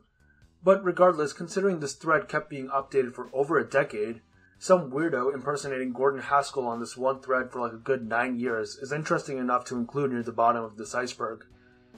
So, this story starts when a guest user asks a question on the Mudcat Cafe forum on February 5th, 2009. Whatever happened to Gordon Haskell? A few people gave some answers on Haskell's whereabouts and what he was doing. A user named Jack Blandiver made a snide remark saying that he messed up King Crimson's Lizard. Another user makes a reference to how Haskell sung on the TV show Top of the Pops, but the broadcast was delayed for over a year due to pressure from the management of another singer, Robbie Williams, who basically wanted the spotlight for himself. It was this comment that brought out our first supposed Gordon Haskell on January 22nd, 2010. He said that he told the story of that debacle in his autobiography, but editors cut some of it out. He mentions that he would be releasing a new single and album in 2010, and also tells the guy who criticized his performance on Lizard a prick. Now, I do think that this could be the actual Haskell due to the announcement of his upcoming projects. There indeed was a new album from him released in September that year, one day later, as well as a single from that album. Now, I don't actually think this album was announced publicly when this comment was made. I used a date range feature on Google Search to see if there was any mention of this album, or a new album announcement from Haskell in general before the date this comment was made, and I couldn't find anything. It's not like it could be easily predicted either. Haskell's last album was in 2004, so it's not like he had a yearly album release or something. So I think that this person is actually Haskell. The other users on the thread respond by wishing him the best for the future, and Haskell responds thanking them and also engaging in polite small talk, and in April he notifies them that he delivered his new album to the record company. Once again, a piece of information that an impersonator can't know. He also ends the comment saying that he was very happy to where he escaped to. But on June 1st, 2011, he seemingly returns, and he talks about how he can't live in a country that supported the US invasion of Iraq. And he wrote how wonderful you are with the hope of inspiring ordinary people to make a difference in the world, and that everybody should speak out against the evil government. He praises Bradley Manning, now Chelsea Manning, for standing up to the US military, and expresses dismay that her story was not being told. This could be a follow-up on his previous Escaped 2 comment, but it does seem a little out of nowhere and aggressive, especially since nobody asked him to follow up on why he left to Greece. I think this could be the first instance of an imposter, but it's not as clear-cut as later examples. The same day, less than an hour later, the same username writes a paragraph talking negatively about King Crimson. This was in response to the guy who criticized his King Crimson performance apologizing. Haskell begins this paragraph with the sentence, "King Crimson is what happens when cousins marry." He talks about how he's had enough of King Crimson fans making fun of him for 40 years, and that his experience with the band was so horrible he shouldn't be expected to be kind to them. This matches up with Haskell's actual thoughts on King Crimson, so this also could likely be him. He elaborates on his good life in Greece, and ends with more statements criticizing the state of Britain and its complicity in war. Now, I think that all of these comments so far could reasonably be the actual Haskell. However, this falls apart on August 28, 2011, where another account named Gordon Haskell would write a conspiracy-filled comment. These comments would continue from 2011 to 2014, and they're all basically nonsense. The generic gist of it is that satanic bankers orchestrated false flag attacks in order to justify wars that help in creating the New World Order. Artists who don't comply either have to die or flee. Of course, complete nonsense, and obviously not Haskell himself. I mean, his first conspiracy comment ends with, "This is what happened to Gordon Haskell," so he seemingly forgot he was trying to impersonate him, considering that the rest of the conspiracy comments are written as if Haskell was the one writing. Other comments engage in the conversation, usually agreeing with him or asking him questions. After 2014, the thread goes silent until 2017. What I'm assuming is the original Haskell account writes celebrating the release of Chelsea Manning. This also brings back the conspiracy Haskell account, who reignites the conversation with the other forum members. The conversation devolves into confusion on who is who, and an account claiming to be the real Haskell apologizes for the guy using his name to spread ridiculous conspiracies, and that the person spreading him is an imposter and not the real Gordon Haskell. I'm confident that this guy apologizing is the original, possibly real Haskell. After this, the thread dies down for good, with the last comment being made on April 8th, 2019. So yeah, that was a bit of a doozy, but it was an interesting story to tell. Haskell talking to people on an online forum is already cool, but a guy impersonating him and spreading conspiracy theories just makes it bizarre. It's a small corner of the internet that probably hasn't been shared on YouTube yet, so might as well document this strange, obscure piece of King Crimson history in this video. King Crimson. When Adrian Belew learned that he was not invited back to join the Rad Crim lineup, he started a solo musical project titled King Crimson to sort of get back at Fripp. However, let's just say that his talents may have faltered over the years. I don't care what you do, I don't care who you are. When you left my life, you made me a star. Sipping to the late nights, overcoming stage fright. Well, of course, I'm joking here. If you somehow couldn't tell, this isn't actually Adrian Belew. This is a self-proclaimed murder rapper named King Crimson who makes some truly terrible music. Inspired by the Insane Clown Posse, this guy set out on a mission to seek fame through music just like them. He supposedly spent all of his time and money working on his music instead of supporting his wife and kid. The music itself is horrible, not just talent-wise, but also content-wise, as the lyrics would be him bragging about domestic violence, while also using the N-word multiple times despite being white. All this would result in him getting onto the Dr. Phil show, where the Insane Clown Posse themselves would come on and roast him. Of course, it's not like Dr. Phil is actually meant to help people, and it's likely that King Crimson planned the whole thing just to get more famous, which worked out for him because his music got a huge boost in numbers, even if it was from people watching to make fun of him.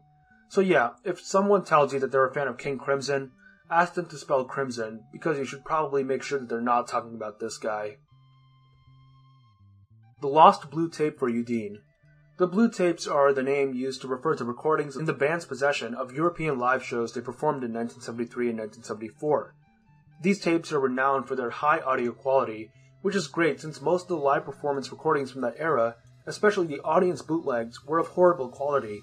While most of these were included in the Starless 2014 box set, parts of a certain show were missing. Udine, Italy, 1974. In this show, the band performed Starless for the first ever time. It's also the only time they performed Guts on My Side, and while we do have a recording of that, it's the really low quality audience recording. While the box set does contain high quality recordings of songs from this show, it does not contain either Starless or Guts on My Side. It's a shame, since the debut performance of Starless is something basically every King Crimson fan would want to listen to in high quality, but as of right now, it's lost media. Jamie Muir post King Crimson. I've already talked a bit about this in a previous entry. Muir suddenly left the band in order to become a monk. He did that for several years before trying to get back into music, and then he just gave up on it in favor of painting. I don't know if I'm just bad at Googling, but I for the life of me could not find any paintings of him from this period. There are a bunch of false leads, usually from people sharing his name. The only one I could find was from the early 70s, before his time in King Crimson, and it was used as an album cover for one of his bands, the Music Improvisation Company. Pretty cool stuff. But yeah, Jamie Muir kind of became like a big question mark once the 21st century hit. It's basically assumed that he lives a reclusive life just painting all day. However, he would surface once again for the King Crimson at 50 documentary, and even attend a showing of the film, so it's nice to see that he's doing well. He seems pretty happy with his life. Fripp Standing. And for the final entry on this iceberg, the most obscure, elusive, and dark piece of King Crimson information, Fripp standing while playing the guitar. He's only done it a few times before, and it was so cursed that few dared to even document the occasion.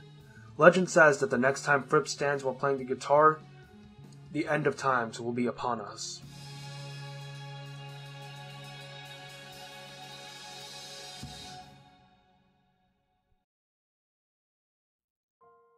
On that note, we have finished the King Crimson Iceberg. This is by no means a comprehensive list of every single interesting King Crimson fact. That's just the reality when dealing with over 50 years of history. There is still so much more to listen to and discover if you look for it, and I encourage you guys to keep learning about King Crimson. But I am proud of the stuff I was able to cover. I think I got a lot of the essentials as well as the more obscure and interesting stuff, and I myself learned so much when covering this iceberg. Thank you all for watching, and please like, comment, and subscribe if you enjoyed this video.